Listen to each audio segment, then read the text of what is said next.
అందరికీ నమస్కారం అండి. జై గురుదత్త ఎస్విఎస్ ఛానల్కి స్వాగతం సుస్వాగతం. అపూర్వ చింతామణి కథను వింటున్నాం కదండి. నిన్నటి భాగంలో సుధాకరునకు విక్రమార్కుని యొక్క పరిచయం వరకు తెలుసుకుందాము. ఈరోజైతే విక్రమార్కుడు సుధాకరునికి సహాయం పడతాడా అనేది ఇక ముందు చూద్దాము. విక్రమార్కుడు సంతోషంతో సుధాకరుణ్ణి కౌగిలించుకున్నాడు. సోదరా, నీవు చేపట్టినది చాలా గొప్ప కార్యం. నీకు ఈ విషయంలో నా సపూర్తి సహాయ సహకారాలన్నీ కూడా నీకు అందగలవు. నువ్వు రావటం కూడా రావాల్సిన చోటుకే వచ్చావు. ఇప్పుడు మా తండ్రి గారైన జనసేన మహారాజు గారి వలన మీ మొదటి ప్రశ్నకు సమాధానం అయితే దొరుకుతుంది.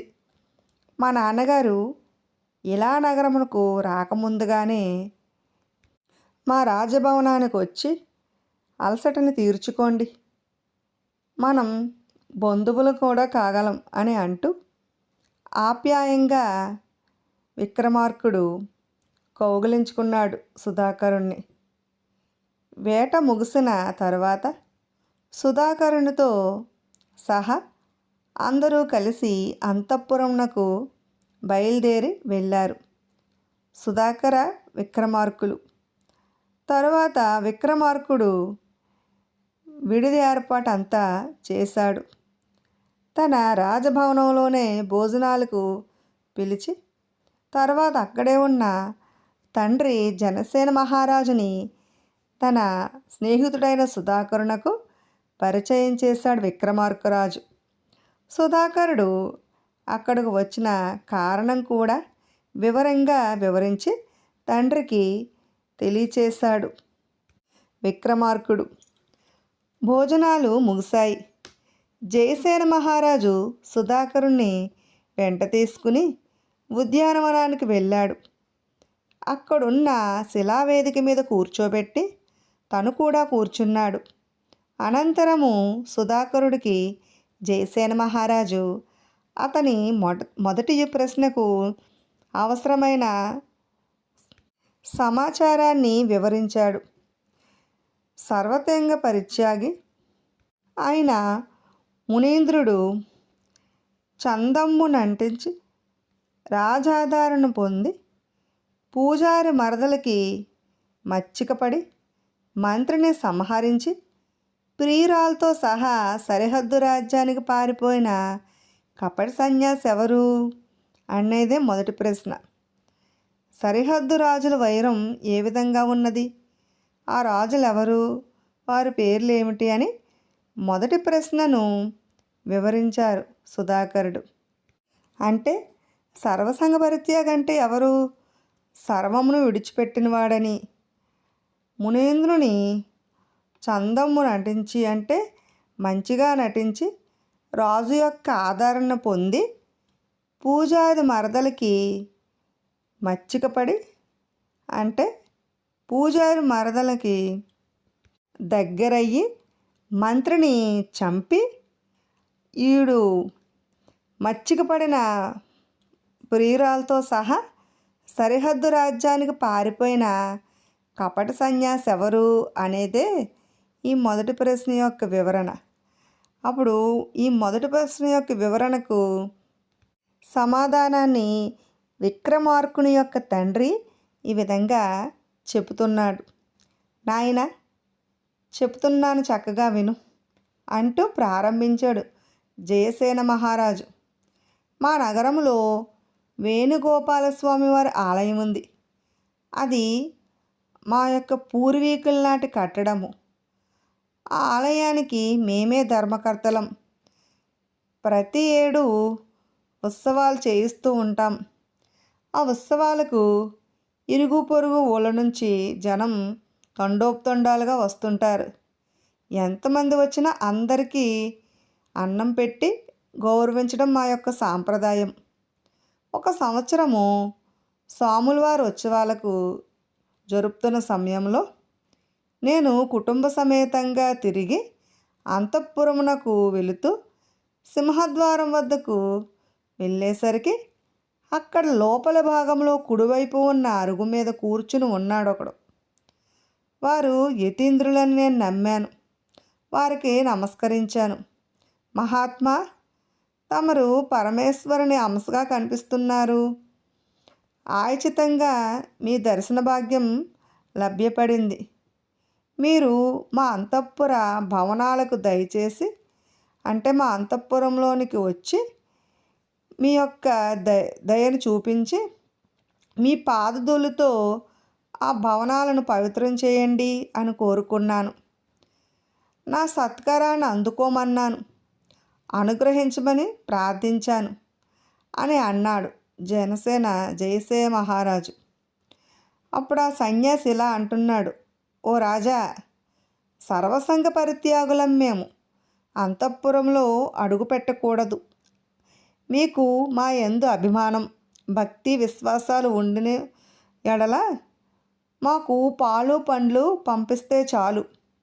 భక్తుల కోరికలను తిరస్కరించరాంది ఆ ఫలితమును మీకు కలిగించలేము అని అన్నాడు ఆ యోగి. అంటే భక్తులు ఇచ్చే పలహారాలను తీసుకోకపోతే మీకు మంచి ఫలితాలు మేము అందించలేమని తీసుకుంటున్నాము అని చెప్పాడు ఆ సన్యాసి. అతను చెప్పింది నిజమే అనుకున్నాడు రాజు. అప్పటికప్పుడే అందమైన ఒక పర్ణశాలను నిర్మించి అందులోనికి ఆయన్ని పంపించేశాడు. ఆ పర్ణశాల దేవాలయం యొక్క ప్రాంగణంలోనే ఏర్పాటు చేయటం జరిగింది. సన్యాసికి ఎటువంటి లోటు లేకుండా రాజభటుల్ని ఏర్పాటు చేసి స్వామివారిని జాగ్రత్తగా చూసుకోమని చెప్పారు. అది మొదలు ప్రతిరోజు ప్రజలకు జ్ఞానబోధలు చేయటం మొదలుపెట్టాడు ఆ యోగి. భక్తులు ఆయన చెప్పే హితోపదేశాన్ని వినేందుకు ఒట్టి చేతులతో అయితే ఎవరూ వెళ్ళటం లేదు. కానుకలను కూడా తెచ్చి ఈ సన్యాసికి సమర్పించుకుంటున్నారు. స్వాముల వారిని దర్శించడం, ఆయన ఉపదేశాలను పొందడం, పురుషులు తక్కువగా కాకుండా స్త్రీలైతే ఎక్కువ సంఖ్యలో రావటం, స్త్రీలకు ఉపదేశం చేసేటప్పుడు పురుషులు ఉండకూడదని నియమం అయితే ఆచారంలో పెట్టేశాడు. ఆయనకు ఏకాంత సేవలు కూడా ఎక్కువైనాయి. ఆలయం పూజారి గారి మరదలు తిరువేంగళాభదేవి కూడా ప్రథమ పాత్రను వహించి పూజలు చేయటం, పురాణాలు చెప్పడం మొదలుపెట్టింది. ఆవిడకు 2 శిష్యురాండ్లు కూడా ఉండేవారు. అలా జరుగుతూ ఉండగా తిరువేంగళం గురువు ఆవిడకు కలయిక ఎక్కువైనది. తొందరగానే ఆ ఇద్దరి మధ్యన ప్రేమ కలాపాలు కూడా మొదలైనాయి. అది తెలుసుకున్న పూజారి స్వాముల వారిని ఎన్నోసార్లు మందలించడం కూడా జరిగింది. అయితే వాళ్ళు వినలేదు. ఇద్దరూ కూడా కలుస్తూనే ఉన్నారు. పూజారి ఆయన్ని తనంట తానుగానే ఆ నగరం నుంచి వెళ్ళిపోవడం మంచిదని బుద్ధి చెప్పాడు. కానీ సన్యాసి అయితే పూజారి మాటల్ని లెక్క చేయలేదు. ఒక రోజున ఆ ఇద్దరి యొక్క తంతు కూడా రాజవిచారణకు వెళ్ళింది. మహారాజు ఆవేశపడుతున్నాడు. మహామంత్రిని పిలిచి ఆ సన్యాసిని బంధించి తీసుకువచ్చి రాజసభలో నిలబెట్టమన్నాడు. మంత్రి ఆ ఏర్పాటున కొందరు రాజభటులను వెంట పెట్టుకుని పర్ణశాలకు వెళ్ళాడు. తనను బంధించేందుకు వచ్చిన రాజభటులు స్పృహ తప్పారు. అదే సమయంగా ఎంచి పూజారి యొక్క మరదల్ని తీసుకుని పారిపోయి స్పృహ తప్పారు. అదే సమయంగా ఎంచిన సన్యాసి ఏం చేశాడంటే పూజారి మరదలను తీసుకుని వెళ్ళిపోతున్నాడు. అప్పుడే అడ్డంగా మంత్రి కత్తితో అడ్డుపడ్డాడు. తన వద్దనున్న కత్తితో మంత్రి తలను నరికి చంపేశాడు. ఆ వెంటనే ఇద్దరూ కూడా సన్యాసి పూజారి మరదలు ఇద్దరూ కలిసి పారిపోయారు. ఆ తర్వాత ఎంత వెతికినా వెంగళాంబదేవికి కానీ సన్యాసికి కానీ కనిపించలేదు. అయితే సరిహద్దు రాజ్యమైన అవంతిపురం పాలకుడు జయసేన మహారాజునకు గత కాలం నుండే కూడా విరోధం కలదు. అంతే, అవంతినగర్ రాజులు తగినంత బలగం లేకపోవడం వల్ల ఇలా నగరమును జయించలేక ఎక్కడో దూరాన కాలం గడుపుతున్నారు. అవంతి రాజగజపతి సింహనరేంద్రుడు ఈ విధంగా ఉన్న సమయంలో ఒకసారి ఆకస్మికంగా గజపతి సింహుడు ఇలా నగరం మీదకు దండెత్తి వచ్చాడు. వీరు వస్తున్నారన్న నమ్మకం లేక వారు సిద్ధంగా లేని యుద్ధానికి సిద్ధమై ఎదుటిపడిన తర్వాత యుద్ధం తప్పదు కదా. ఇరుపక్షాలు పట్టుదలతో పోరాటం అయితే జరిగింది. ఇలా నగరం రాజుకే విజయం దక్కింది. ఆ సమయంలో ఇలా సైన్యాధిపతి విశ్వభయంకరుడిగా తక్షణం గజపతిని బంధించి రాజసభకు ఈడ్చుకుని వచ్చి నిలబెట్టాడు. ఇలా సాంప్రదాయ పద్ధతులను అనుసరించాడు. ఎంతటి పగవాడైనా చేతికి చిక్కినప్పుడు సంహరించడం, శరణు వచ్చిన వారిని క్షమించి శిక్షించడం లేదు. గజపతి రాజా, ఇప్పుడు ఎందుకు యుద్ధం చేశావు అని అడిగాడు సేనాని. జన నష్టం కాక మీకు రాజ్యం దక్కిందా తిరిగి అడిగాడు సేనాని.